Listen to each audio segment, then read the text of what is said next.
Hi everyone, it's Carissa and I am here with a video for you. I was actually inspired to make a shaped card from the Wild Card Cricut cartridge. I was watching some of Robin, aka My Pink Stamper's older videos where she did a series on the Wild Card cartridge.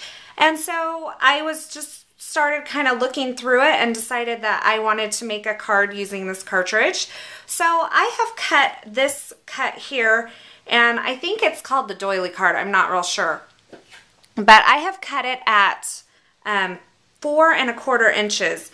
And, you know, I kind of used my gypsy to determine what size that I wanted it.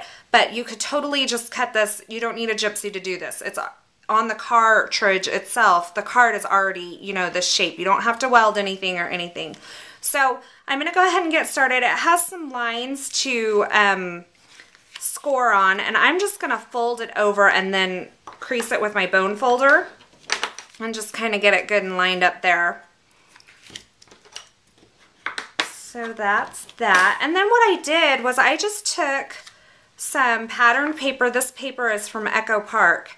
And then a piece of white paper, and I just cut some circles out that would layer on top of it. And once again, I used my gypsy to figure out how big the circles would be, but it's just from the Plantin School Book cartridge, and you can cut this at 3 1/2 and 3 1/4, and you don't need a gypsy to weld or do anything like that.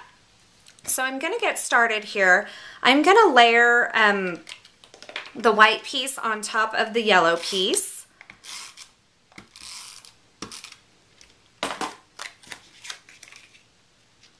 And I'll just do my best to center it here. Okay.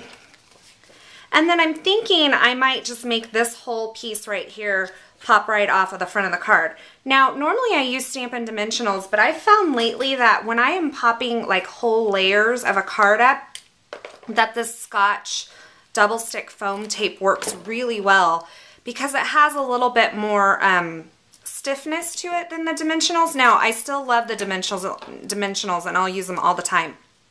But like I said, this works really good when you're doing a whole layer.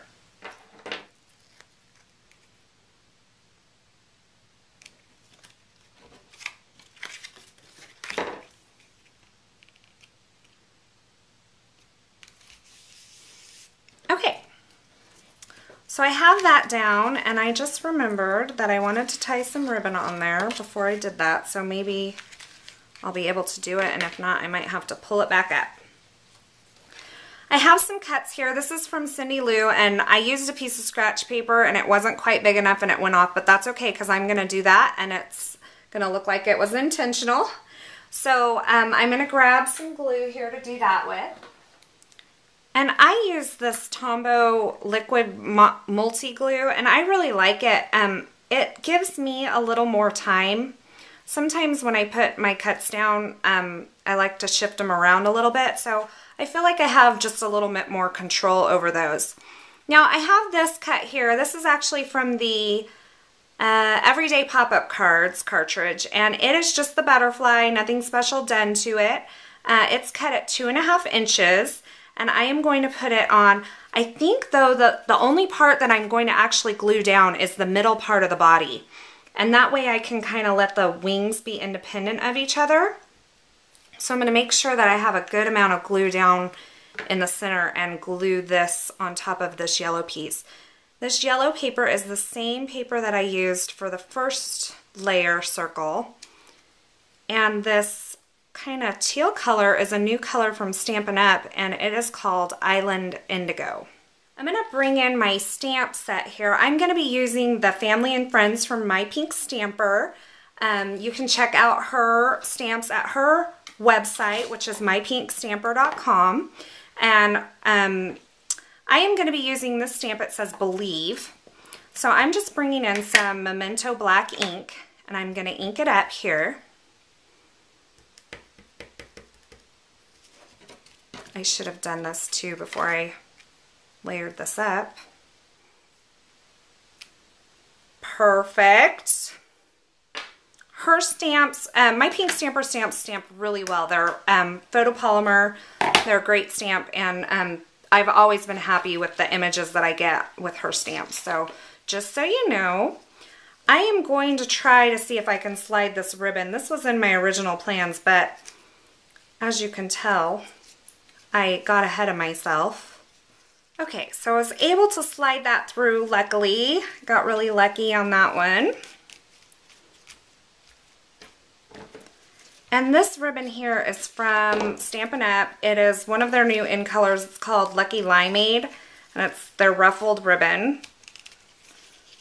So it matches my little branch here that I cut from the Cindy Lou cartridge. Now circles can be a little tricky to tie ribbons on. Okay, and then I'm going to bring this butterfly in. And what I think I'll do is just go ahead, since this is out, and just cut a tiny couple little strips to put behind the body of the butterfly. Right here.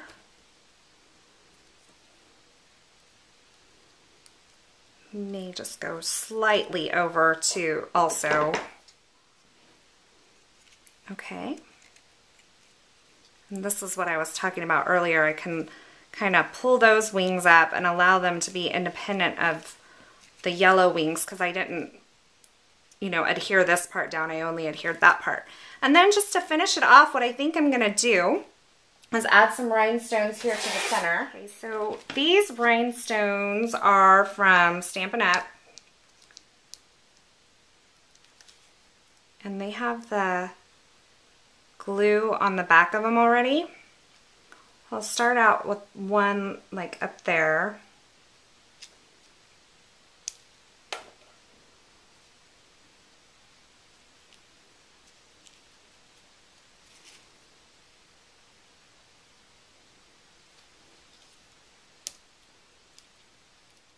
Okay, and so here is my card for today. I hope you enjoyed this video, and I thank you for watching. Have a great day.